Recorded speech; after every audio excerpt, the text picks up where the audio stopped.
Di awal film, penonton sudah disuguhi aksi pergenjotan duniawi dan cocok tanam antara seorang pria dan seorang wanita. Yang perempuan bernama Jung Yi, sementara yang pria bernama Hai Yi. Wajah Mbak Tato dan Mas Sakni ini emang legend sekali ya. Para serabi lempit mania pasti udah gak asing kan dengan kehadiran mereka berdua. Oke, kita lanjut dulu.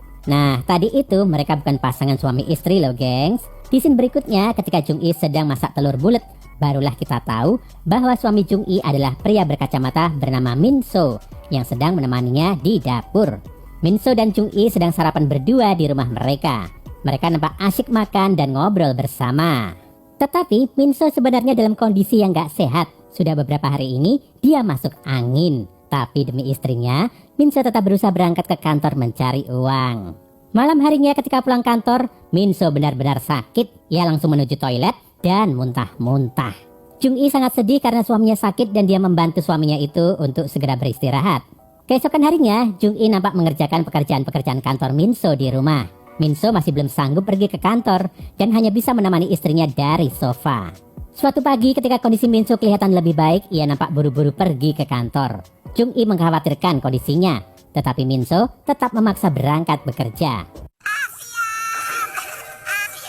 Gak lama kemudian HP Jung Yi berdering. Ternyata itu Min So, suaminya, yang menelponnya dari kantor. Min So mengatakan bahwa ada dokumen yang tertinggal akibat dia tadi buru-buru. Maka dari itu, Jung Yi diminta untuk datang ke kantor Min So, membawakan berkas yang dimaksud oleh Min So. Singkat cerita, siang harinya Jung Yi sampai di kantor Min So. Ia menunggu di depan dan suaminya menghampirinya. Mereka nampak bermesraan di sela-sela waktu istirahat Min So itu. Dari balik semak-semak, Hai Yi kelihatan mengintip kehangatan pasangan itu. Seolah-olah di kepalanya sudah penuh dengan rencana-rencana nakal yang gak seorang pun tahu. Tapi kita tahu nih kayaknya. Emang tahu ding bahwa arah rencananya berkaitan dengan kemolekan Jung Yi. Ngomong-ngomong, Hai Yi ini bos dari Min So di perusahaan itu. Tapi dia juga adalah mantan pacar dari Jung Yi. Malam harinya ketika Hai Yi ada di rumah, ia teringat momen ketika ia putus dengan Jung Yi.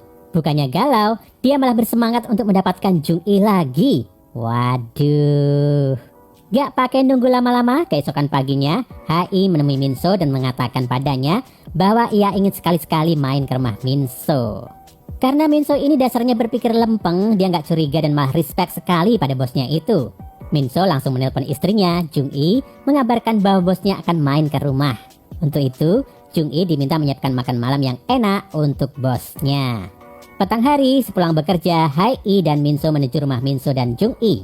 Ketika sampai, Jung Yi agak kaget karena baru tahu bos Min So adalah mantannya, yaitu Hai Yi.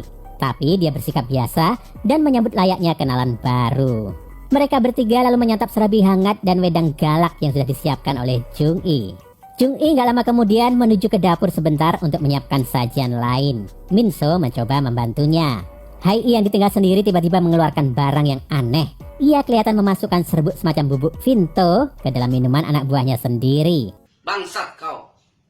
Ketika Min So kembali dari dapur dan meminum minumannya, pelan tapi pasti Min So ambruk ke meja. Ia nampak mabuk sekali, padahal biasanya dia tahan-tahan aja. Jung Yi kelihatan panik dengan kondisi suaminya tersebut, tapi Hai Yi menggunakan kesempatan itu untuk mencari kesempitan. Bisa banget deh si Hai Yi ini ya, gak bisa move on dari Jung Yi alias Mbak Tato ternyata. Usut punya usut, serbuk tadi dapat menyebabkan kantuk sehingga Min So tertidur. Dan disitulah Hai Yi lalu ngobrol banyak dengan Jung Yi selagi suaminya tidur. Jung Yi meminta Hai Yi melupakannya, tetapi Hai Yi ngotot merayu Jung Yi lagi dengan mengatakan bahwa rudal Min So itu seperti lombok rawit sehingga gak bisa memuaskan ketika bercocok tanam. Jung Yi kena juga hatinya ternyata. Dia jujur mengakui dalam hati kalau Min So memang gak jos rudalnya karena seperti rudal lombok rawit. Dalam kondisi seperti itu, Hai Yi menawarkan dirinya untuk menggantikan Min So bertukar serabi lempit dan rudal bersama Jung Yi. Karena terus didesak, dan ya karena skenario filmnya ya gitu, Jung Yi lama-lama runtuh juga pertahanannya. Selagi suaminya tidur, ia mengiyakan ajakan Hai Yi untuk melakukan pergenjotan duniawi. Aduh, jatah mantan. Siapa di sini yang... sudahlah, urusan masing-masing ya. Mereka berdua akhirnya bercocok tanam sampai benar-benar puas. Malam berlalu dan pagi datang lagi. Ketika ada di kantor, Hai-i mulai frontal pada Minso. Tanpa malu-malu, dia mengejek rudal Minso yang sebesar lombok rawit dan mengatakan juga bahwa Jung-i lebih pantas untuknya. Minso makin kaget karena atasannya itu mengatakan bahwa Jung-i sudah ia plakoto ketika Minso tidur tadi malam. Minso galau setengah mati jadinya. Ketika sampai di rumah sebagai suaminya yang baik, Minso menanyakan pada Jung-i apa benar bosnya telah menggenjotnya. Jung-i jujur mengiyakan hal itu. Minso merasa amat sedih bercampur marah. Singkat cerita, ketika sedang menyendiri dan merenungi kelemahan masing-masing, suami istri ini kembali berkumpul di ruang tamu. Minso sedih dan mengakui kelemahan rudalnya, sementara Jung-i pun minta maaf akan kelakuannya. Tetapi di situ, Minso mengatakan pada Jung-i bahwa dia rela Jung-i bercocok tanam bersama bosnya, asalkan Jung-i merasa puas. Waduh, gila nih si Minso, sampai segitunya ya. Jung-i sedih mendengar Minso yang mengatakan bahwa ia insecure dengan Hai-i. Minso merasa rudal lombok rawitnya gak pantas untuk bersatu dengan serabi lempit Jung-i.